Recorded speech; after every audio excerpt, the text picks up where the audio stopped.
Prime Sports Media, baby, it's time. Tell the truth. Tell the truth.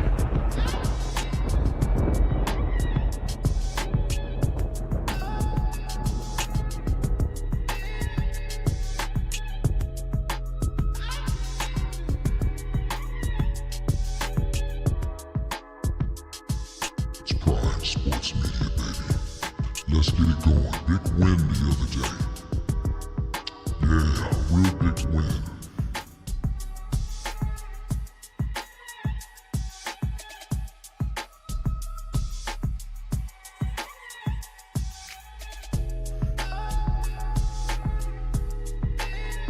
Real big win, everybody.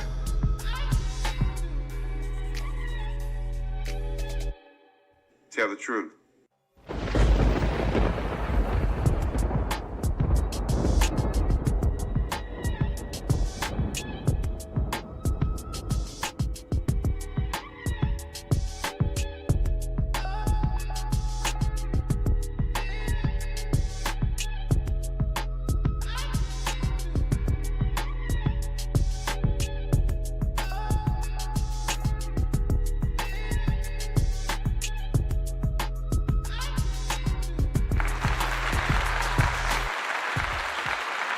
All right, everybody. All right. Welcome to the program. This is Prime Sports Media.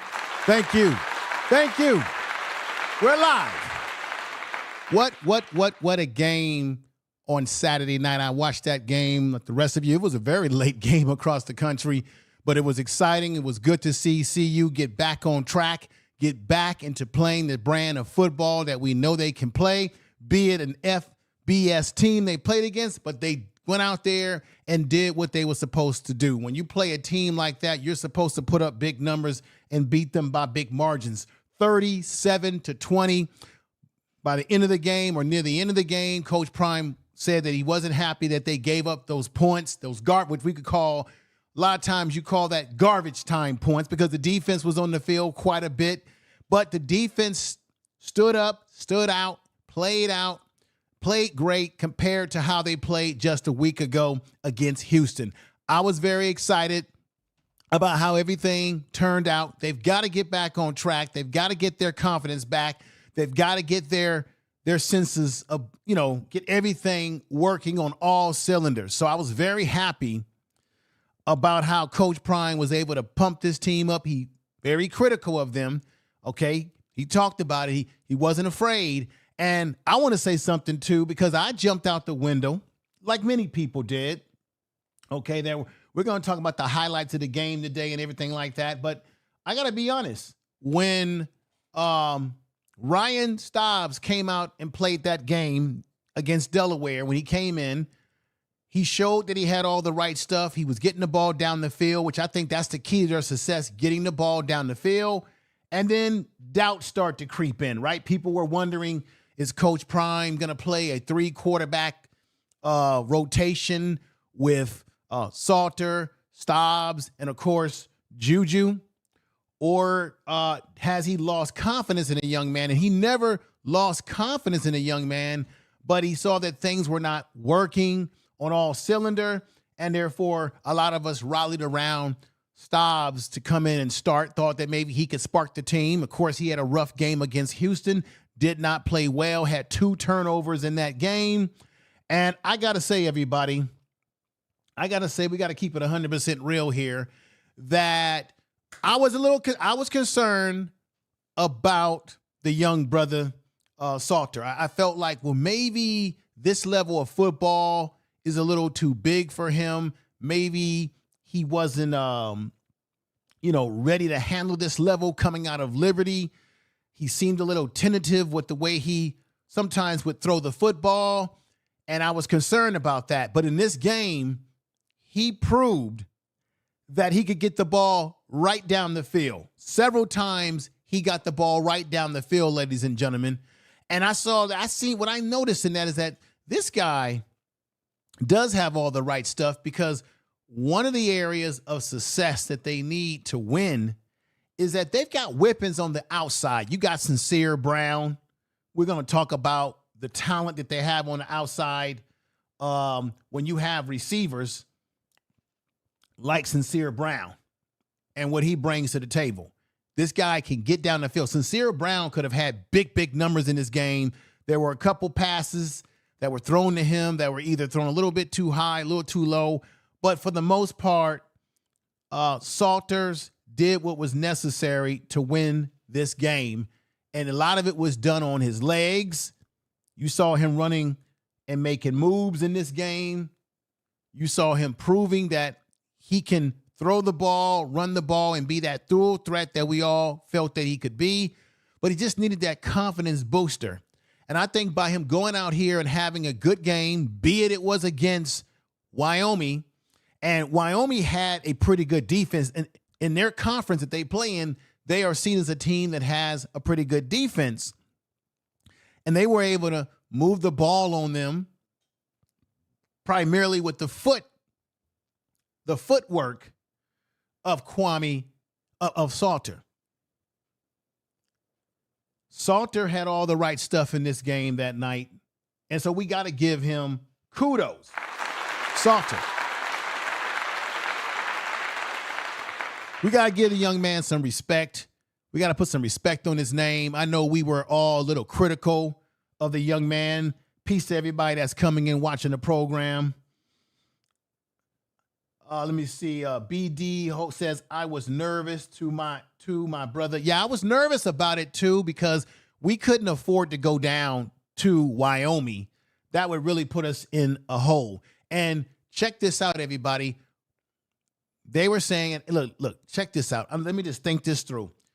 CU is still, even though they've lost 2 games, they are still capable of winning some games in the Big 12 and finding themselves in a Big 12 championship if they can stay steady on this level of football.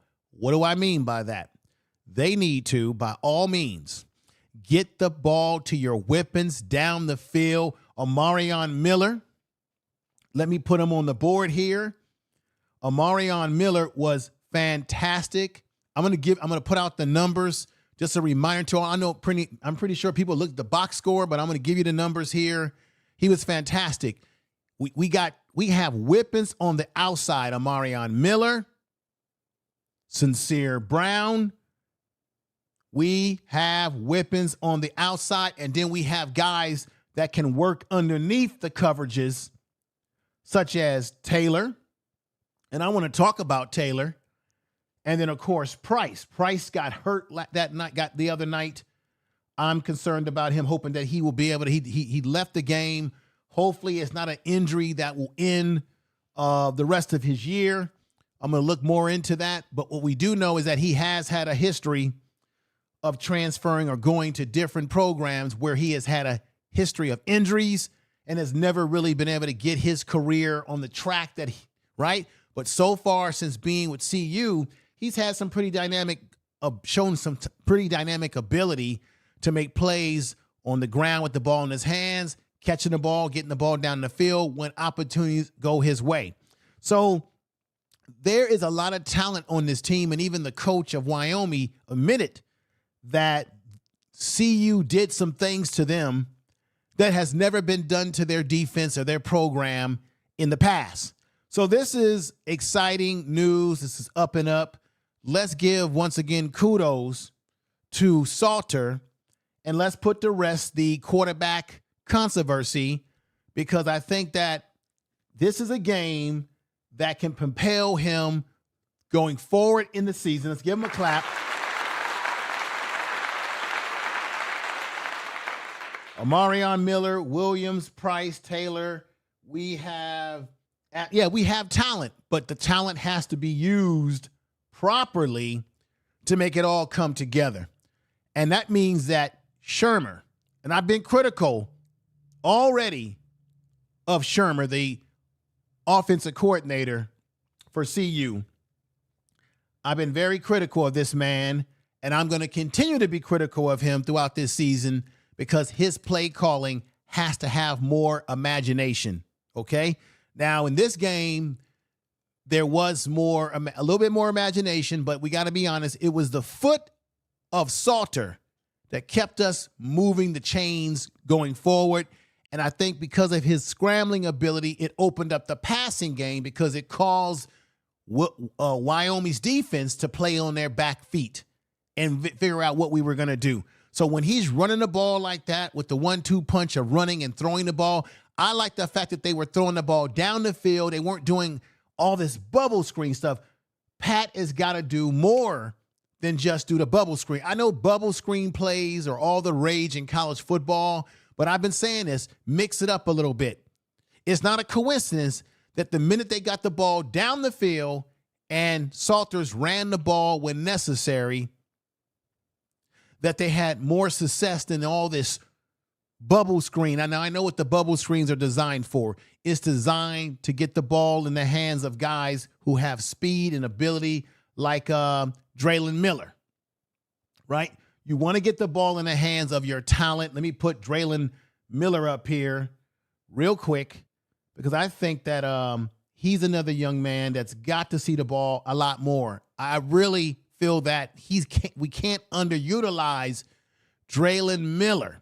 We got to get him. See, if we get it, when we haven't even played on all full cylinders. Imagine a game where you got Draylon Miller doing damage. You got Taylor doing damage. You got Sincere Brown doing damage. You got everybody doing damage. And of course, we still have a tight end who is a receiving tight end in Zach, who still hasn't had that breakout game yet. So we have the talent. These guys, these young men, as Coach Prime always says, they just need opportunity. And that's why it is important for Pat to get the ball in the hands, make his offense not a predictable offense. So we got to say once again, football is a game of inches. Football is a game of making adjustments. And it looks like that CU is back on track. This game hopefully will compel them to be back on track because they got BYU knocking at the door. And this is what I like about the BYU game. It gives them a chance to get revenge for what happened last year in the game that they lost that could have propelled them to get into the Big 12 championship game. Next, this is a game now that will be played on their home turf. Let's hear it for that. Tell the truth. That is necessary. That is a necessary situation because I think that they play very well with their home crowd, as any team would play. Pumps them up, gets them excited. This is what we need, everybody. And so let's put to rest. You know, we want what's best for CU. You know, when Stobbs went out there and played well, I was rallying behind Stobbs.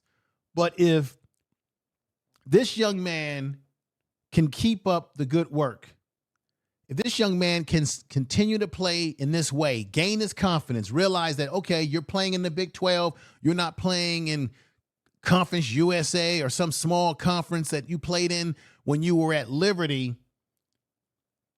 And you can see right here, he did damage with his feet. They couldn't stop him when he put his mind to it. And let's go right ahead and hear what the young man had to say. And let me put this up real quick, just real quick. This is what the stat line was according to ESPN. The matchup predictor, they had CU beating Wyoming 85.7% and Wyoming beating them 14.3%. So we were the favorite. We should have been the favorite. We should have dominated like we did. We beat this team with a 37-20. This is what should have happened. No doubt in my mind. This game shouldn't even been close. And we can make an argument that CU should have put up even 50 points on this team. They could have. Okay? So let's go to Salter. Let's hear what he had to say. Coach Prime, we're going to hear from Coach Prime today. Fantastic choice to make this man the starter. I had said it in my pre-game review that it looks like he's got to go back to Salter. And I'm glad he did. Salter made some good points. He said he wasn't completely happy about being benched, but he understood that he had to wait his time, stay confident, stay humble. He said he talked to his family. He talked to people to maintain his confidence. And then when his time was called to do what he had to do, he proved it out. He showed up and showed out. and let everybody know that criticized him who had doubt on him. And I got to admit it, I was one of those people. I'm not afraid to admit that I had some doubt.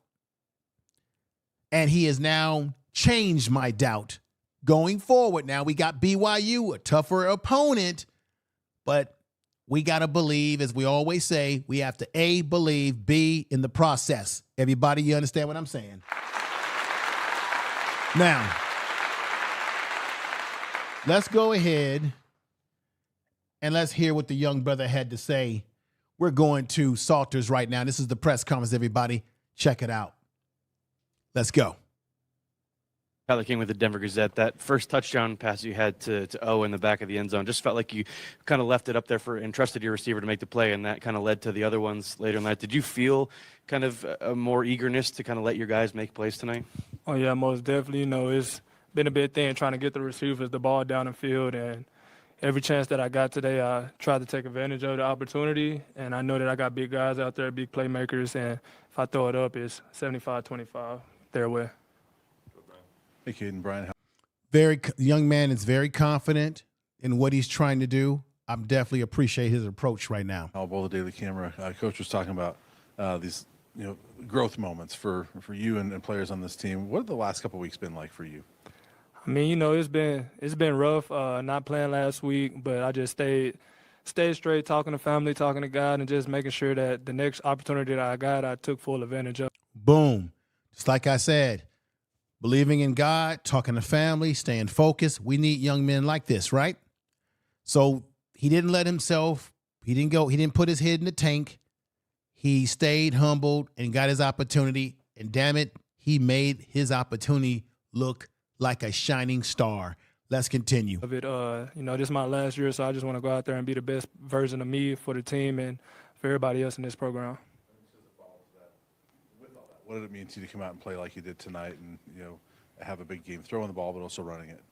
I mean, it was amazing, but the thing is consistency, and I just got to go out there and do it again moving forward. Hey, Kaidon.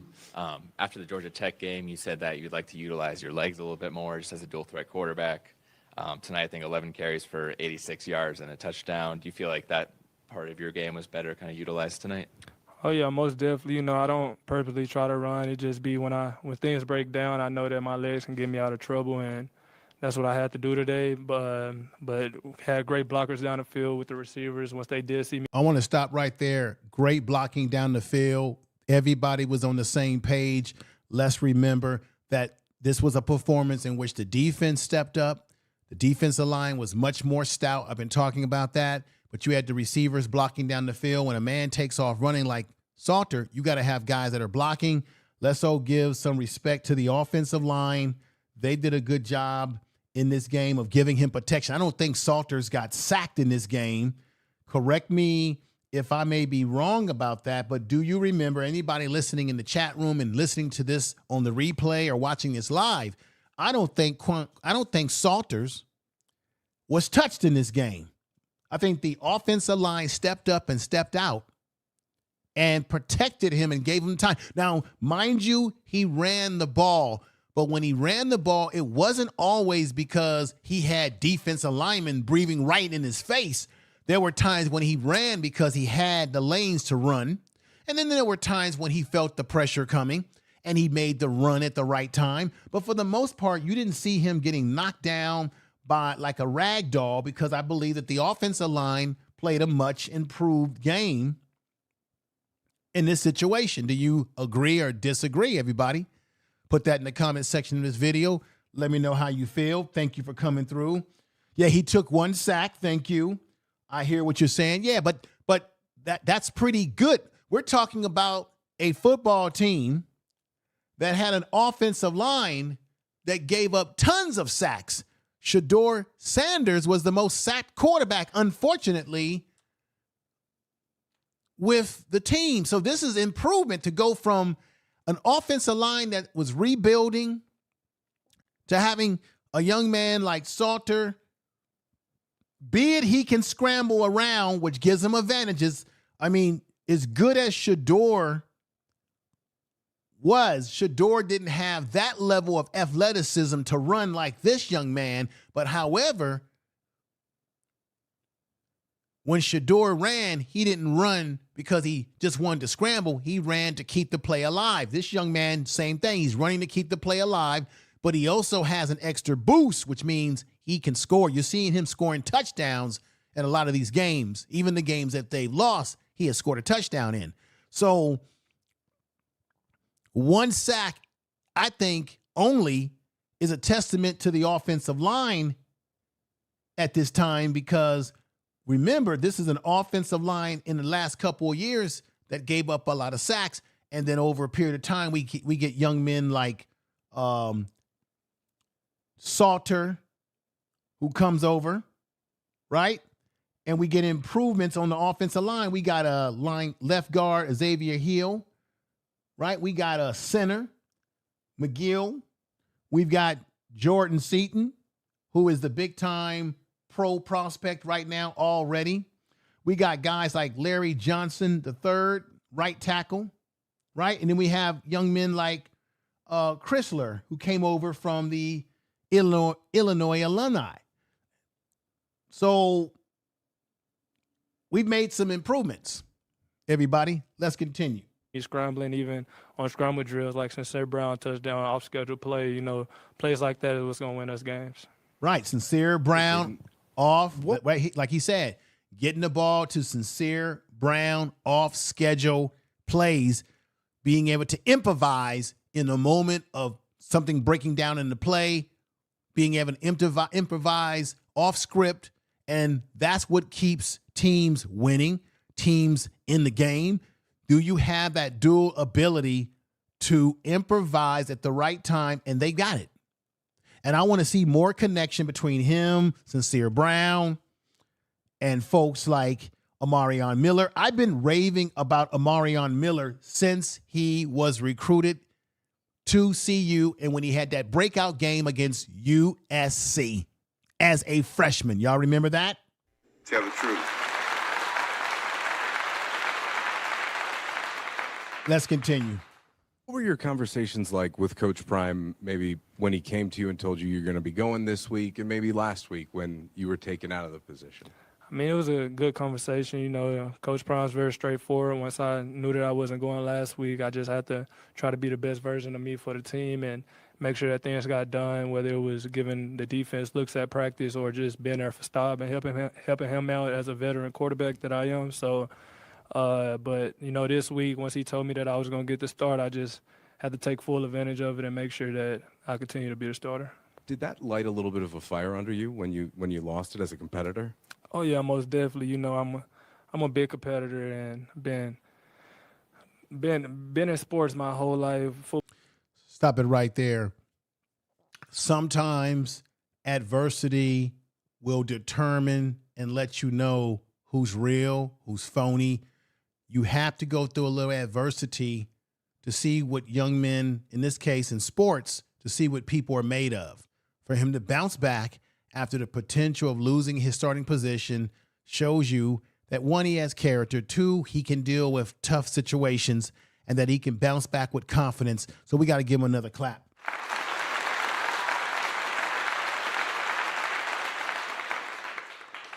I like what he had to say. I hope you like what he had to say. Let's go into some numbers here. I want to go into some stats here, but let's break this down, play-by-play highlights. When it came to this young man, our young man here, Salter, let's go back into the details of why he was so effective in this game. Let's go back. Remember when they first scored, they didn't score any touchdowns in the first quarter into the second quarter, and it was Salter's. 14 minutes and 12 seconds in the second quarter, he ran for he threw a 29-yard touchdown to Amarion Miller, my man right here, everybody, Amarion Miller.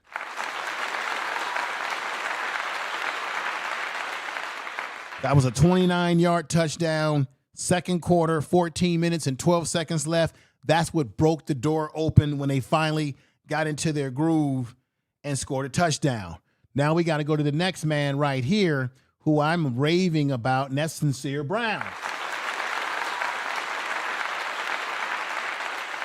So what did Salters do?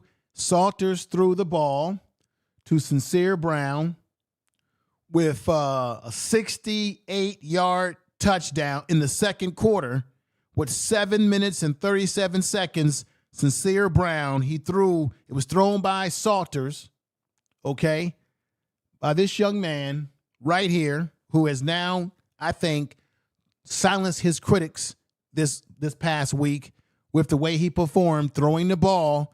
And once again, what did he do? Both these passes, one to Amarion Miller, was down the field. That's the key. Go down the field. You can do the bubble screens and all that kind of stuff, little elaborate plays underneath the coverages every now and then. But the strength of this team, or the identity of this receiving corps, in my opinion, is get the ball down the field. Get the ball, get the chains moving, right? So 68 yards, Salters threw the ball again to Sincere Brown. I'm emphasizing this because this is what they need to do to have success going forward. 68-yard touchdown with 7 minutes and 37 seconds in the second quarter. Okay, this was fantastic. This is Prime Sports Media. We give you the breakdown. We give you the comprehensive breakdown. No clickbait over here, just straight football talk. I appreciate everybody in the chat room that's come over to participate on this channel.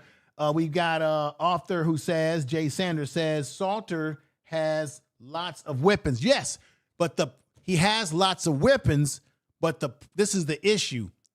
Pat, the offensive coordinator, Pat, who I've been down on the last couple of games, he's got to open up the playbook, create more imagination, and that imagination, I think, needs to be centered around getting the ball down the field. Then you can sneak in your weapons. I'm also emphasizing that the running game has to be more, okay? I believe that Michael Welsh had, 67 yards rushing in this game. I'm going to look at the numbers in just a minute. I think he only had 4 carries in the game, maybe 6 carries in the game. I think I'm still looking for CU to put the ball in the hands of a running back. 18 carries, 20 carries, 25 carries. We need to up that volume, because if we can get the running game going with higher volume of carries for the running backs, or at least a running back, that tells you that you're controlling the clock, you're controlling time of possession, and it will take pressure off of Salters and the offensive line when you can mix it up that way, and it will put the defense, or the opposing team, it will put their shoes, it'll have them playing on the back heel of their shoes, and that's what we want to be exact. So let's go over here. This is important. The running game was important in this aspect. So when he got the ball down the field, no, I think the pass to Sincere Brown with 7 minutes and 37 seconds, 67-yard TD was fantastic, right, to Sincere Brown. But then we had another incident in the second quarter. So they did a lot of their damage in the second quarter early on. We have to remember that we had a touchdown by this man right here, Price, who went out of the game hurt. I hope he's going to be okay. He has had a history of injury problems in his college career. This young man had a run because they got the ball downfield close to the goal line with 3 minutes and 8 seconds in the second quarter. Brother Price ran the ball in with 1 yard run into the end zone, punched it right on in, clap to him.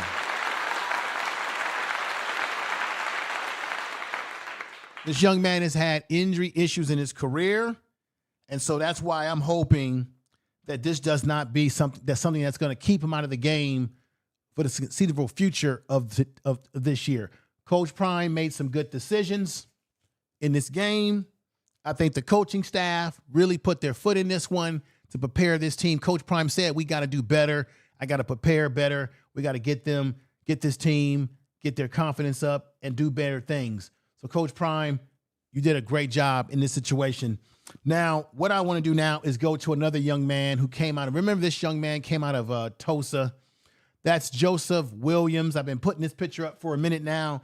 Late in the game, I think in the what quarter was this? I think this was in the fourth quarter with 13 minutes left and 55 seconds.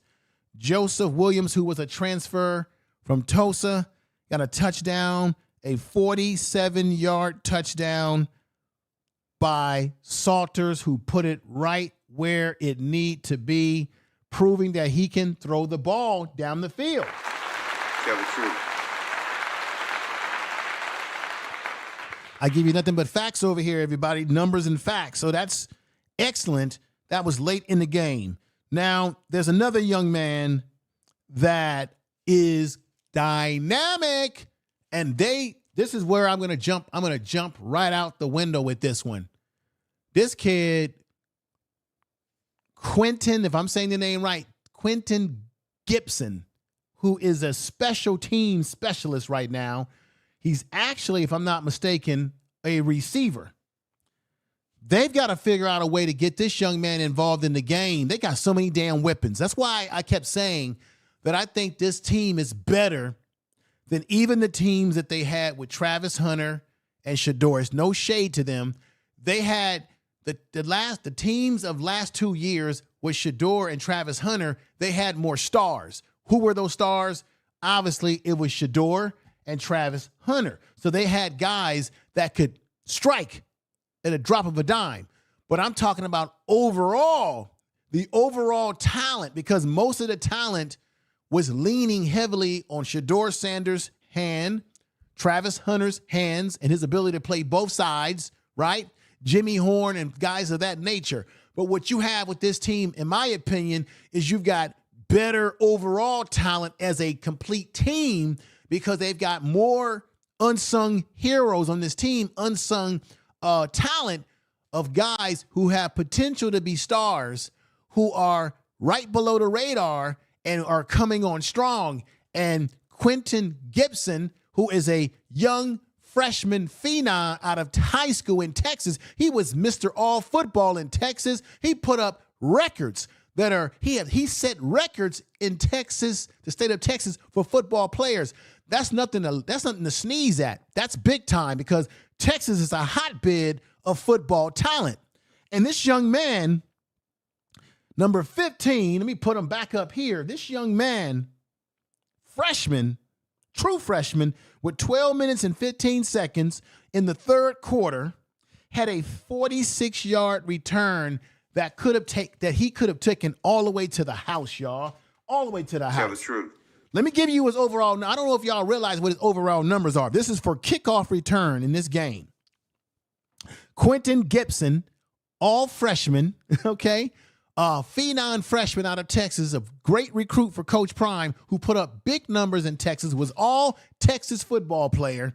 So far in his debut in this game today, that game Saturday night against no other than Wyoming, had 112 yards, total yards, 112 yards on kickoff return for an average of 28-point average, and once again ran for 46 yards. When you've got guys on your special team putting up those kind of numbers, like Quentin Gibson, that you see on the screen here, you should win football games. You should make things happen. This kid is dynamic. This kid is dangerous. Now, with all the weapons that they have, how can they best use this young man on offense?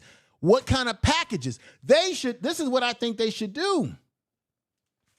They should have a package with Gibson, a package with this young man right here, Draylon Miller, a package with this young man. I'm serious. Put these guys out there, even as receivers. A package with Taylor. What am I saying? These are the guys that have the speed.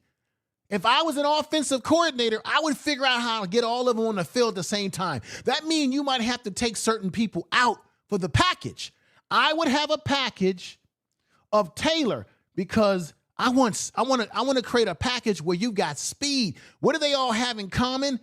Taylor has a running back who has speed. He can catch the ball. Draylon Miller is an all-Army knife who can catch the ball. Also, you could put him in the game as a running back.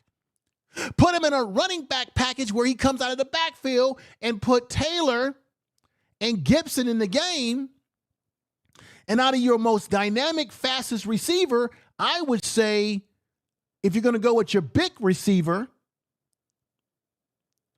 I would definitely have a package where either you go with the interchanging of Sincere Brown or the interchanging of Omarion Miller. Am I making sense? Is what I'm saying making sense, everybody? Do you hear what I'm saying? Come up with a package where you put the defense on their heels. Now they got to worry about this young man running the ball, Salter. Then they got to be concerned about the speed that's on the field. Omarion Miller, big and right? Or you got to package whichever receivers bring the most speed to the table. Now, what CU has been doing is that they've been playing this two running backs in the backfield where they may have Michael Welsh, and then they could put someone like Price out there in the backfield, or even someone like, of course, Taylor. What I'm saying is take your fastest and most speedy running backs that can catch the ball. Price is one of those guys that can catch the ball out of the backfield, certainly. Put them in the package where you put them all out there. You might, I know it sounds crazy what I'm talking about. You might even want to put them you might want to put one of these running backs like Taylor in the slot like a receiver. Put two of them in the backfield, put one of them in the slot. What I'm saying is I'm talking about imagination. I'm talking about something creative. I'm talking about something that the defense opponents are not looking for, are not expecting. I'm talking about putting speed, complete speed on the field in a package. If you all agree with what I'm saying, you can even write down in the comment section how you would create the package. But think about what I'm saying. They do this same thing in the NFL where they come up with packages to put the most speediest guys on the field to put the defense at a disadvantage. Pat Shurmur is supposed to be an NFL type coordinator and was a coach. But I don't think I don't think that Pat has been putting out enough NFL shit. Tell the truth. We want the NFL shit, Pat. You get nothing but real talk over here. Real talk. Let me give an honorable mention to defensive tackle McNeil, number 88. He's been having a solid game. He had a solid game on Saturday night. Linebacker Walker. Let's give him a little bit of love. Where is Walker on my board? Walker came out and he showed up and showed out. I certainly want to give him a little bit of love here. Where is my man Walker? I know I got him on the board. I know he played some damn good football. And I'm going to find him in just a minute. Let's go to Coach Prime and hear what he had to say about the performance of the team and what have you. Let's go to there while I find that information. Here we go. I don't know. I mean, I don't think he lost his confidence. I just think he had to understand how we do things. And when you do those type of things that we need done and understand what we need as a team, it's easy. I don't hear nobody talking about Pat tonight. You know, I don't know. Where was that? Where that went? Oh. Anybody? Coach Prime saying that see, Coach Prime looking at these videos, he know that we've had criticism for Pat. And the verdict is still open about Pat. If Pat don't continue to get this offense working in the right cylinder, Coach Prime, you're going to hear more criticism of Pat. We're going to see how Pat calls the game against BYU. But so far, we give him a pass this week because he did play very well. But I still want to see the NFL stuff come alive on this team. Let's continue. Anybody? All right. Oh, it's gone? For a week? For at least a week, right? For this week.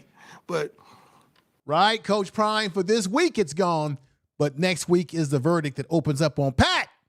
See, Coach Prime is in tune with what the fans are saying, what we're saying on social media. It's obvious that he's got his ear to all of this. He know we've been criticizing Pat. Let's go. when we execute, it's a beautiful thing. When we don't, it's going to be blame assessed. Right. So, and I understand that life. I've been in this sports world for a long time, but I'm thankful that you got to see some wonderful plays that he's capable of making. You got to see some wonderful calls that was made Right. from the top. You got to see some wonderful execution that was immense by the offensive line as well as the backs. They ran their butts off, and I'm proud of them. Hey, Coach. Brian Howell, the Daily Camera. I have a couple questions for you. But you mentioned this being kind of a growth moment for Kaidon. Was it a growth moment for the entire team, do you think? I'm not just singling him out. It was a growth moment. I think there are tremendous moments in all our lives that God's allow us to grow from. And it's been several moments over the last few weeks with all of us, not just him, but you've seen glimpses of what he's capable of doing. We just want that consistently. Boom. Coach Prime is being honest here. That's what we didn't see in the first two games. We saw it appeared like Salter was unsure of himself at times. He threw some wobbly footballs. I said this before, that I think he has to continue to improve his accuracy. We got Keith, who says these Georgia Tech coaches in Houston embarrassed the Buffs, NFL experienced coaching staff, what have you. Well, they won this game. They're going to be back on track. So don't forget about Hodge. Well, Hodge didn't play well last week. Hodge had a better game this week, and I'm hoping that Hodge can get himself back on track, because I don't think Hodge has played to the level that he was playing last year. DJ McKinney made some plays in this game, but I think maybe this could be the game that could get them back on track, get their feet under them, and they go forward.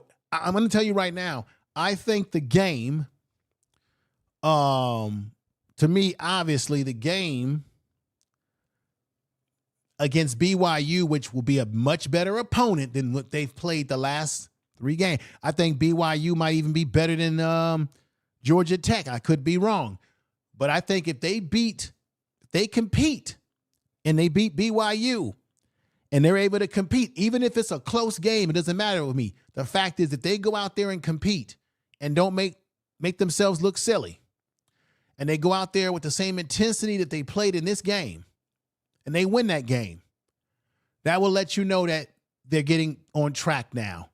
Okay, that the first few games were just like preseason. They were getting the the cobwebs out. Another thing I never understood is, why is it that they don't have, to me, like the NFL, would you agree with me, everybody, that wouldn't it make sense for them to have maybe one game? I think Coach Prime has suggested this. Why don't they have one preseason game, not 3 and 4 like the NFL? Why don't they have one tune-up game? So you have the spring game and then have a tune-up game against another opponent. I think Coach Prime talked about how it would be cool if they could practice against other teams. If not a preseason game, maybe a game that they could play against another team in practice, and they don't do that in college football. But I would like to see them do a preseason game where they just play every team in the college ranks, they play one preseason game.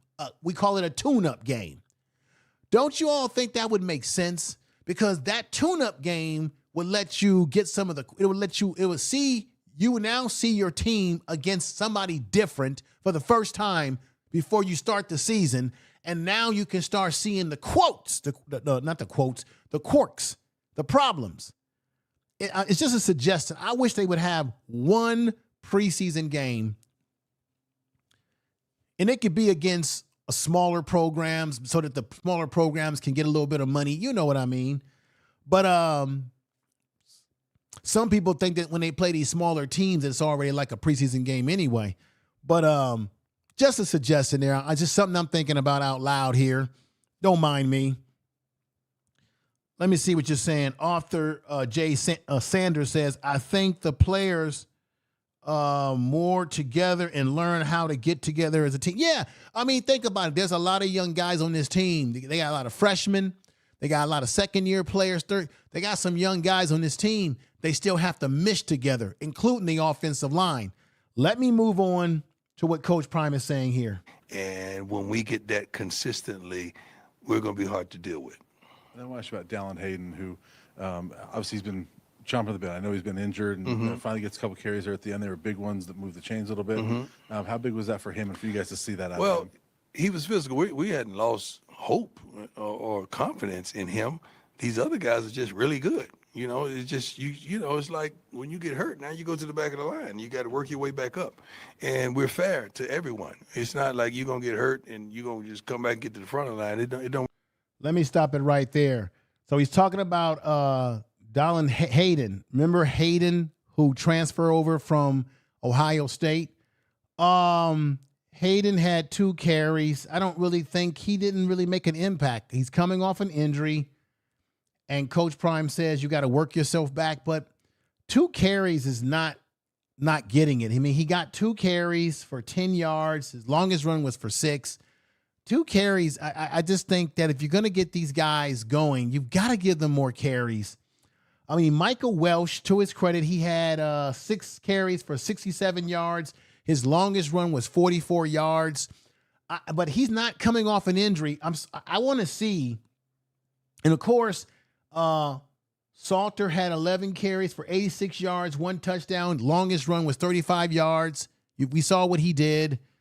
But Michael Welsh, I want to see Michael Welsh.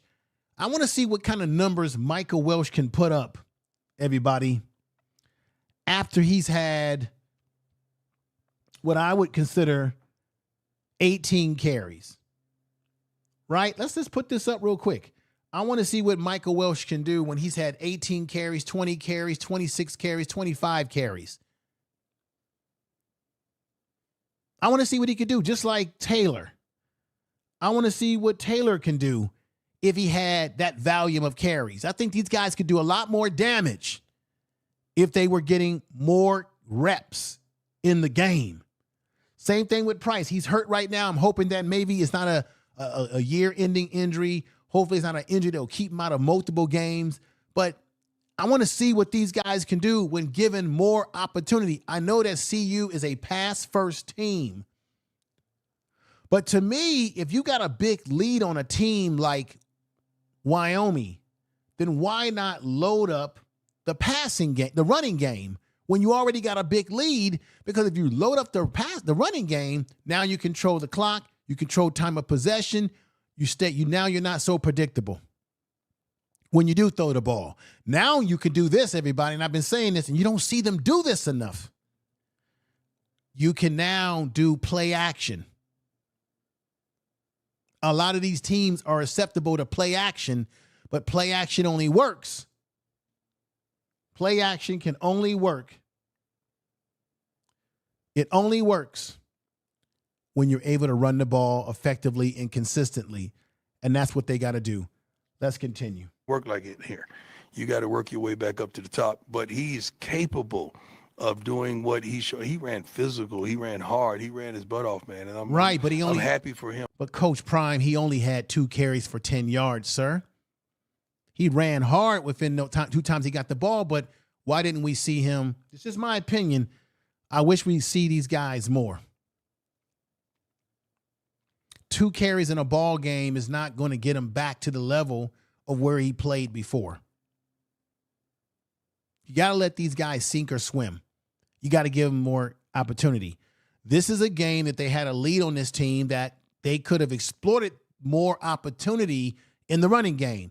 This is just my constructive thinking about it, because that's the one area of this team that still eludes us, is the running game, and I understand why.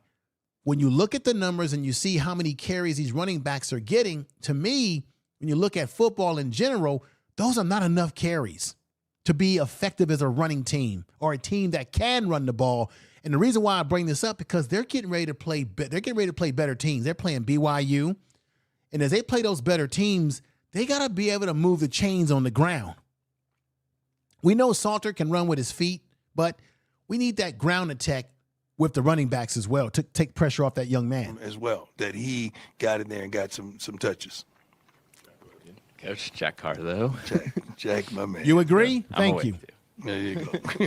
So now you're going to talk about my brother. You're going to talk about my brother over here. Jack, come on, man. What was I going to ask? Okay. Take your time. Maybe I'm not awake. Take your time, Jack. Take your time, boss. This offseason, adding depth on both lines was a big priority. And with both lines dealing with a couple injuries right now. A couple injuries. I think we're dealing with more than a couple injuries, but thank God for the depth. Yeah, is that paying off right now? It's paying off really well, especially just think about a season ago, losing a couple of linemen. What would have been like? I mean, it'd been hell. Pure hell. Coach Prime is right there. They have some injuries. Like I said, Price got hurt. Hopefully he's going to be okay. The young man I want to talk about that I was talking about, he's been with the team for a while. And let me put this up right here. You all know this brother right here. This is linebacker. This is Walker. Walker had a pretty good game. This is him years past against Arizona State. He's been with the team for a while now. Very young player, very talented linebacker. And I want to look at the numbers here that he put out in this game. Because remember, linebacker Walker, in the fourth quarter with 14 minutes and 55 seconds, he was able to sack the quarterback in the end zone. We didn't see this sort of stuff from CU the last couple of years where they were getting in the end zone with their pressure and getting in there and getting to the quarterback and getting a 2-point sack on him. So he sacked their quarterback, Wyoming's quarterback, in his own end zone, giving them, you know what happens when that happens. You get 2 points and you get the ball back. That happened. That was a 2-point safety, right? In the fourth quarter with 14 minutes and 55 seconds. I think that was fantastic. And then to bring it back to Salter one more time. Remember, Salter had a 35-yard touchdown where he took it to the house in the fourth quarter. It was garbage time with 1 minute and 46 seconds left. He did a read option zone. It was a run. It was a zone read. Salter ran a zone read and got the ball in the end zone, 35-yard run. Again, off of a zone read, ladies and gentlemen. Fantastic football. What can we say? Let me go into some more numbers here, and I appreciate you all watching this program. Make sure you share this video in all your social media. I appreciate you, everybody that came over. Robert, I see you in there. What's up? Good PSM. Thank you for that. Miss BD, I see you saying, yes, I'm down for the preseason. Yeah, I think a preseason game where they play one game and they don't have to play that game. And you know what? I'm going to go on a limb here. I think they should this would blow the door off of college football when you think about rankings. They should have every team in the country, whether it be Alabama, Georgia, Florida State, Florida, Notre Dame, all of them. They should all play a preseason game, not against a small school, but they must match up against a big program. That would be because that would give you a measurement of where you are. So imagine if CU played a preseason game against Alabama. And when you play these preseason games, it doesn't affect your ranking. You still keep that ranking, But if you make these teams play against good teams in preseason, now, just like in the NFL, you could play your starters in the first quarter or the first half. Now you can play your younger players in the second half to see what some of your younger players can do. And if you match up against the better teams, now you got a better, you get a better evaluation, because you didn't go up against a small team that you were better than. You went up against a team that was equal to you, if not better. Now you get I think that would give you a better evaluation where you are as a football team and where you need to fix some kinks in the webs before you start your opening game. To me, it makes too much damn sense. Why don't the NCAA do that? Just one game. And the requirement of that one game is that Alabama has to play against a good team, like they got Alabama against Michigan. Right? Clemson against CU. Do you know people will watch that? Because the reason why they'll watch it, because the teams that are ranked and the teams that are not ranked but they're good teams would be playing in a preseason game, and that would put people would watch that.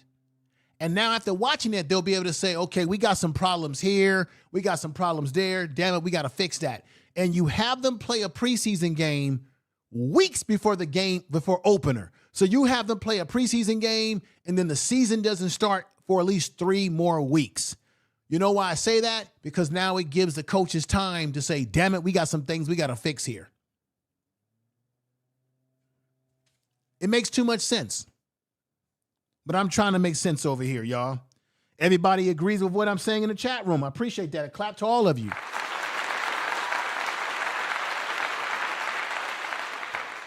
Let me go over here and look at some stat numbers. This is very important, everybody, that we look at these stat numbers. And do me a great favor.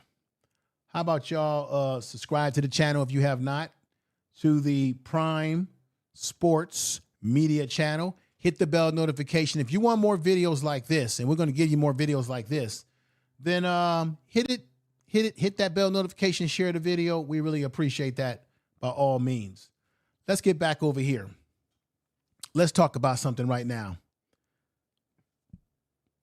Let's look at the numbers. Again, I'm proud of these numbers. They play good football. So Salter did his thing. He threw for 304 yards, went 18 of 28, 3 touchdowns. You know, he did some of that running. He got 86 yards rushing to their running back. Now, we gave up some yards, y'all. We got to fix. We still have a problem with stopping the run. We gave up 126 yards rushing to Wyoming. That is unacceptable in my book. That is unacceptable. So we still have some things to work on in the running game. Amarion Miller led the team with 6 receptions for 1 TD for 88 yards. Like I said, Walker played defensive end. I guess they've got him playing defensive end too, because remember, he played some linebacker last year. They got him putting his feet in the sand now, and he got 1 sack and he got 6 tackles in this game.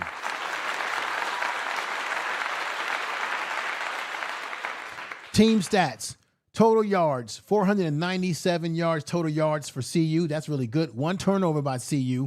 First downs, 23 first downs by CU. And time of possession, once again, Wyoming, because they were able to run the ball a little bit better, they had 32 minutes and 4 seconds of time of possession. We had 27 minutes and 56 seconds of time of possession. We got to improve upon that. How do you improve upon that? You got to run the ball. Because let me put this back up right here. Wyoming's running back had 19 carries. We got to give our running backs, or a running back, those type of carries as well. At some point in time, it's got to happen. Let's put this up right here. We already know about Salters. We know about Taylor had 9 carries for 22 yards. And Hayden only had 2 carries. He really didn't have an impact in his game at all. When it came to our receiving again, Amarion Miller, 88 yards. Sincere Brown had 1 catch for 68 yards. longest run 68 yards for a touchdown. Joseph Williams had a big 47-yard touchdown near the end of the game. Hakeem Williams, who they got to figure out a way to get him involved as well, had 3 catches, 3 receptions for 26 yards. Draylon Mitter, 25 yards overall for 2 receptions. Longest run for 16 yards. Micah Welch, 9 yards receptions. Gibson had 1 reception for 6 yards. They got to get Gibson in charge, get him involved, I mean. Gibson has proven to us on punt return that he's very dynamic. And let's go over here real quick.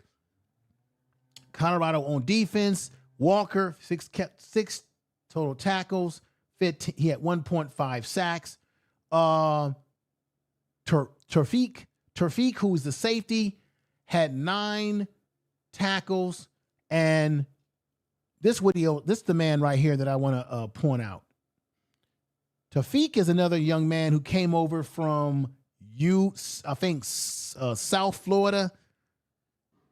He came over, I think he played in South Florida, and he transferred to us. Tafik got hurt, and he had been playing very well. Coach Prime put him in the game to be the starter at one safety spots. It looks like he got hurt, so we got to find out where he is on the depth chart right now in terms of his injury, if he's going to even be able to play for the rest of the season or play in the next game against BYU. But we can't afford these injuries, and we just hope that this brother comes back 100%. Let's give him a clap.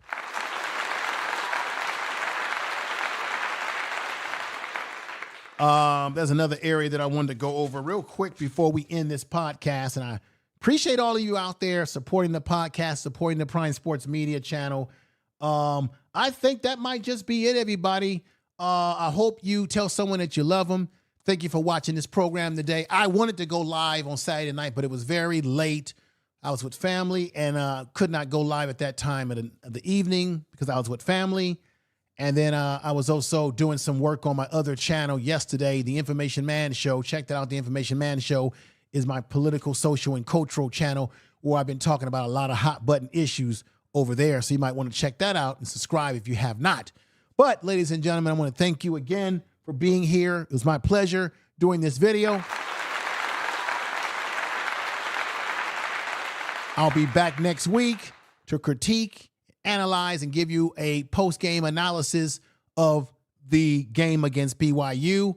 I'm going to go out and say right now, they can beat BYU if they play the way they played against this team and just take it up a notch higher. They can beat a team like BYU, and hopefully I can go live after that game and we can all celebrate the win right after it's all over.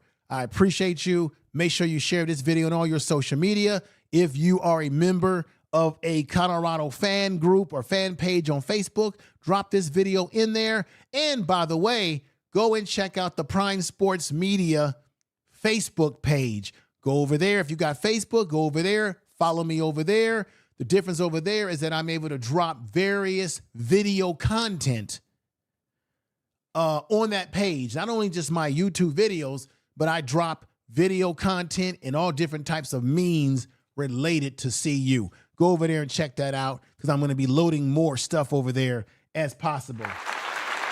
Also, you can also listen to Prime Sports Media on your podcasting, wherever you like podcasting, radio, podcast. I'm on Spotify, I'm on Speaker, and I will be dropping now. I have a podcast from last year on there right now, but we'll be dropping audio content on there. Maybe if not today, tomorrow. It's coming. It's coming. Okay, everybody. It's radio style content. Go over there and check that out. I only probably have a couple episodes on there from last year. We'll be dropping some episodes this year.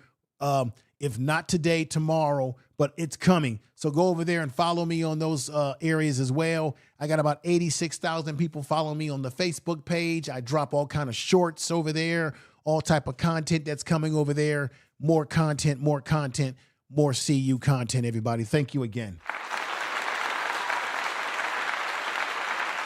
I hope everybody believes in the young man. Let's see how he plays against BYU. Hopefully this will boost his confidence against BYU for next week. Everybody, again, Thank you for coming over. Thank you. I appreciate you saying that it was an awesome show. We're going to keep it going. I'm going to keep going live to build up the algorithms over here to get my channel back into the algorithms.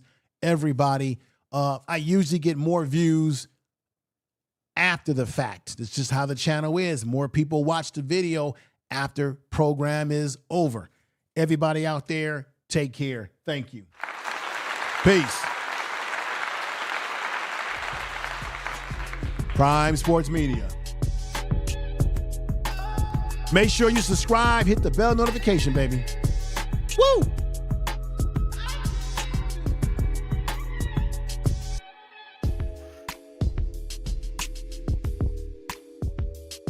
Thank you.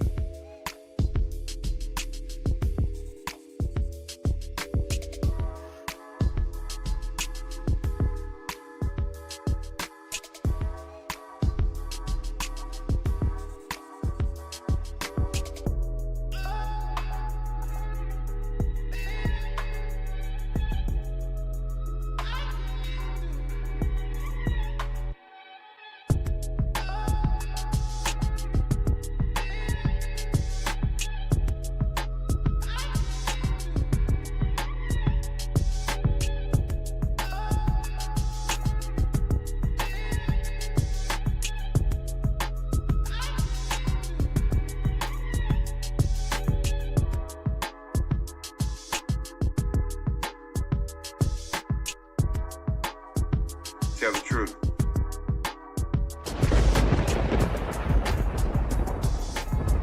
You are listening to Information Man. Please make sure to subscribe to his channel.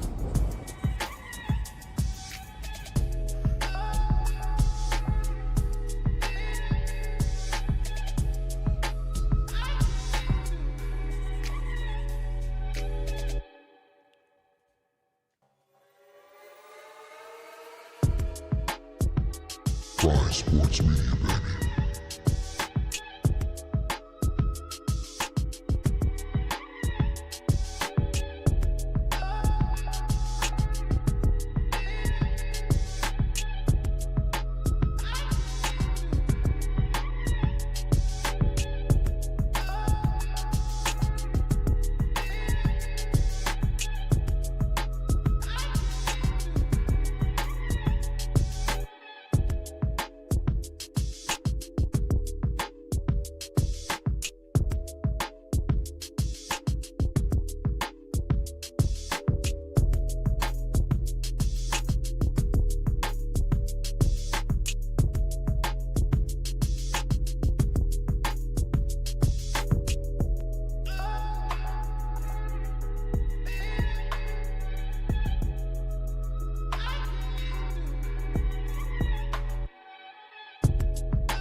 Tell the truth.